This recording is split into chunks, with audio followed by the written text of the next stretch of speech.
All right, ladies and gentlemen, for all you UFC fans, we're going to go ahead and discuss about a UFC event that happened on August 5th. It was the main event, Corey Sandhagen versus Rob Font in the main event. Plus, we're going to go over the entire main card, the preliminary card. I'm going to leave out. There's just way too much stuff to go over. I did watch the preliminary card the night of before SummerSlam, but I'm not going to go over all of that because that will take me a while to do. I just want to go over the main card. So this was actually a very fun show. The main event, though, I'll get into that. I wasn't really too impressed with the whole thing, but I understand what Corey Sandhagen was trying to do in the fight against Rob Font. But let's go over the entire card. The first fight on the main card was a lightweight bout between Lidovit Klein versus Ignacio Bamandos. Yeah. I'll learn how to pronounce these names somehow. Bamandos and Klein was actually a very good, entertaining fight to kickstart this show. Klein was actually an underdog going into this fight.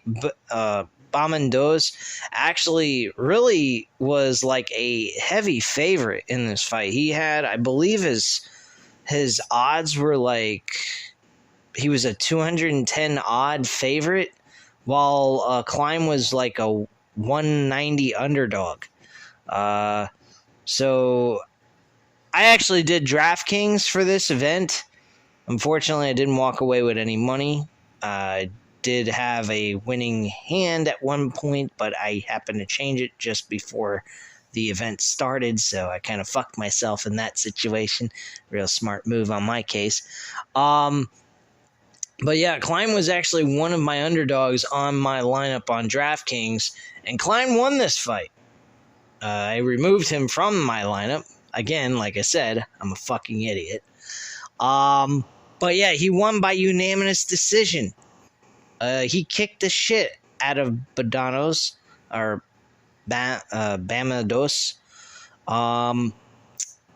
So, yeah, he pretty much did a lot of fighting standing up. He had a humongous disadvantage against him in this fight as well. He was smaller. I think he was 3 inches smaller than Bamandos.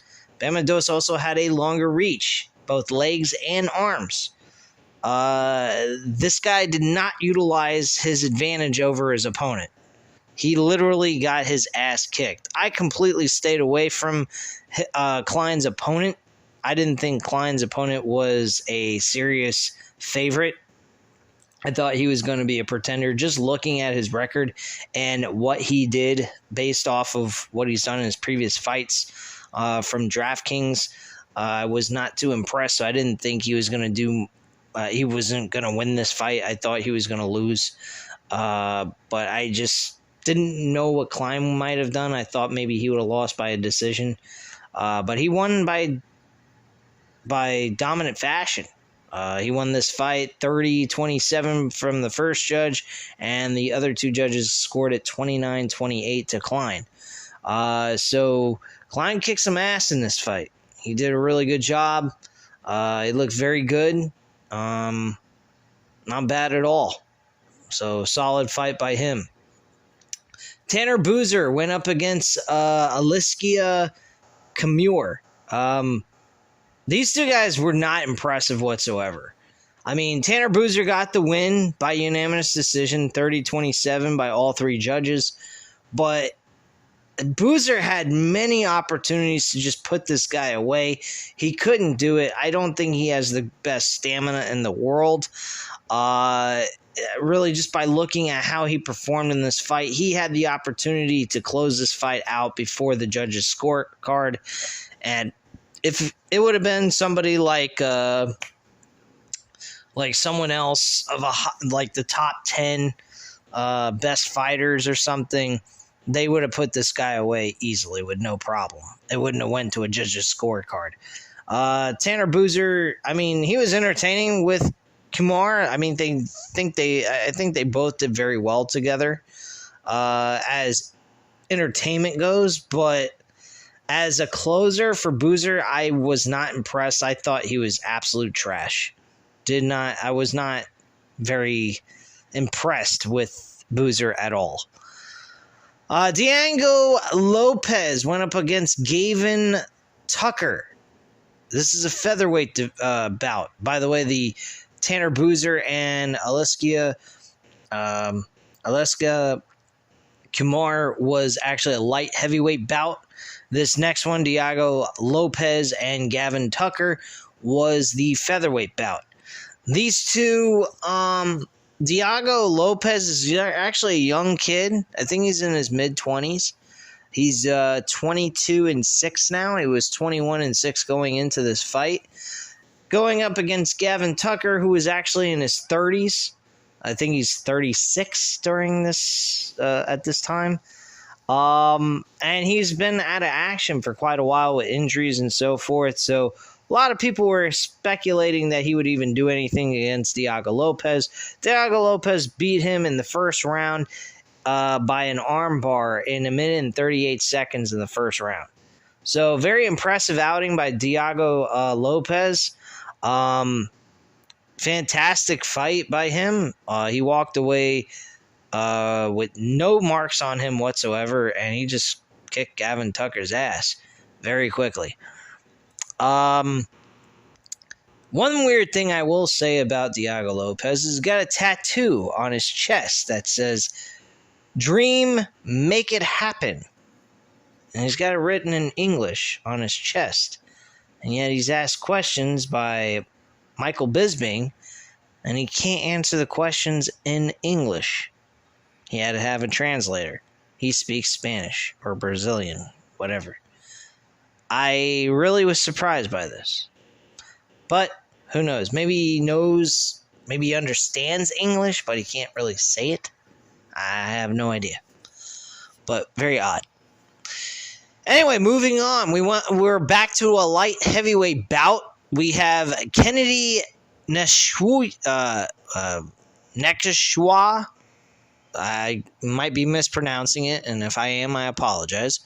But Kennedy Nekeshua and Dustin Jacoby was the next bout, and Dustin Jacoby made quick work of Kennedy, defeating him by TKO from punches in the first round in 1 minute and 22 seconds in the very first round. He kind of got lucky, I think. They were fighting in the first round, of course, kind of exchanging punches and whatnot, and Jacoby ended up getting very lucky with a really nice shot right by, I believe, where the jaw and the ear are next to each other. He got a really good shot in and stunned Kennedy very, very much so, to the point where he was able to take advantage, get the win, and walk away the victor. He looked very impressive, in my personal opinion. Going into this fight, I think he was 18-7. So he had a pretty decent record. I mean, he's hovering around that top 10 ranking. I believe at this point he is moving up to the top 10, and he's getting an opportunity to face. He wants to face a top 10 contender in his next fight. So that should be pretty interesting to see him have that fight. I think he might actually pull off an upset like he did here. He was actually the underdog in this fight. Kennedy was the favorite. I was actually interested in taking Kennedy. Thank God I walked away from this fight, because I would have been very disappointed. Because he was $8,400 on DraftKings, which is a lot for a favorite fighter to have on your lineup, especially if he loses. But truthfully, any fighter you pick loses unless he's an underdog. Kind of hurts your lineup anyway altogether. Anyway, moving on to the women's strawweight division, we have Tatiana Suarez and Jessica Andrade.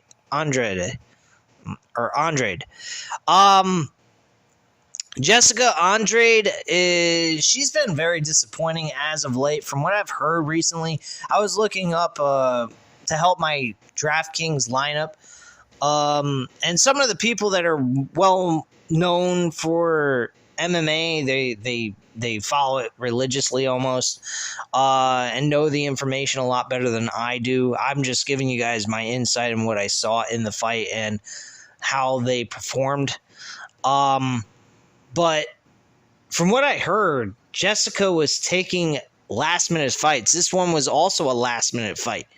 So she's just taking last minute fights. She's near the end of her career. Personally, she's like 24-12 now after this loss. She lost by submission and a guillotine choke. She didn't even Suarez didn't even have to apply the other hand to apply the pressure. There was so much pressure on her fucking neck. Jessica had to tap out anyway, and she lost. She didn't even get the hold fully in on her, and she was still choking her the fuck out. So go figure that one out. I have no idea. But Suarez was the favorite going into this fight. Huge favorite, actually. Probably the biggest favorite out of all the fights on this card altogether. But yeah, she made quick work of Jessica Andrade, and Tatiana Suarez is your victor.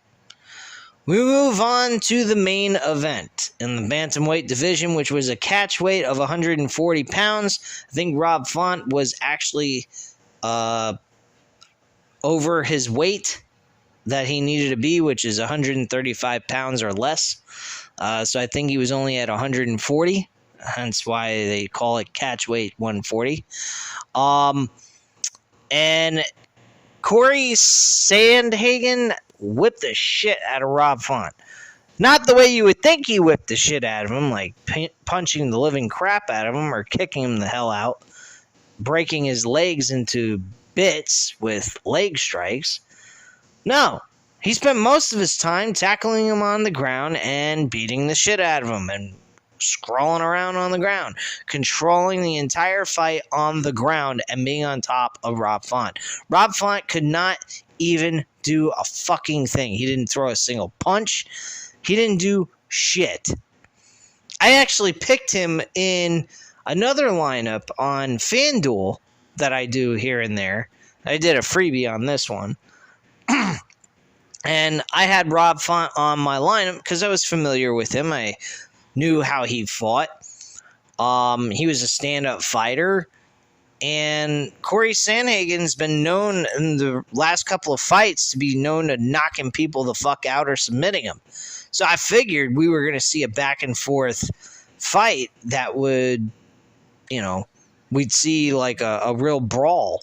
But we didn't see any of that. Corey Sandhagen just tapped into the wrestling ability that he has and just put his ass on the fucking ground for a total of 25 minutes total, having him win this fight by decision, 50-45 by all three judges by unanimous decision.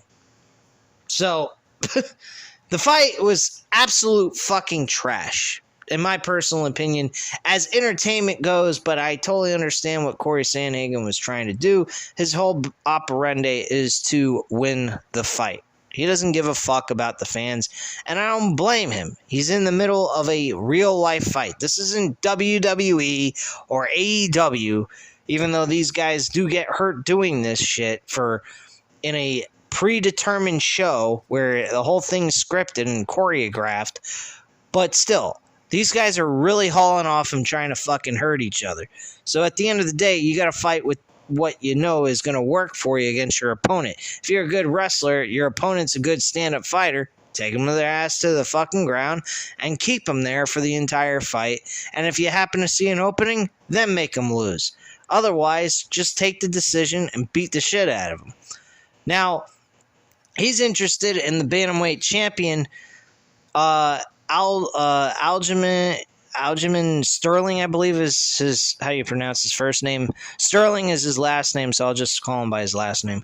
Sterling's actually a wrestler and a stand-up fighter. He's very good at both. I've seen a lot of the footage that they showed of him. I even seen him win the title in the first place. I've not seen his title defenses, unfortunately, because I took a hiatus on UFC for whatever the reason. I guess because I just couldn't keep up with all the fucking content I was trying to watch. So I kind of drifted away from UFC. But overall, besides the main event, I'd have to say the entire card was very fun. If you guys have ESPN Plus, I'd highly recommend going back and watching some of these fights that you might be interested in. If you'd like to see some of the action, what took place, by all means, I would highly recommend it. But anyway, that is all I have to say at this time. You guys know what to do. Hit the like button if you like the video. Hit the subscribe button if you're not already subscribed to the channel. And leave a comment down below. I'll definitely get back to you on that. And I thank you guys very much for watching. And have a great night, guys. And by the way, UFC content will continue each week with each event that I'm going to be able to watch and cover for you guys. So if you like UFC content and continue to enjoy to watch this content here on the channel for World of Wrestling. Anyway, speak to you guys later. Bye.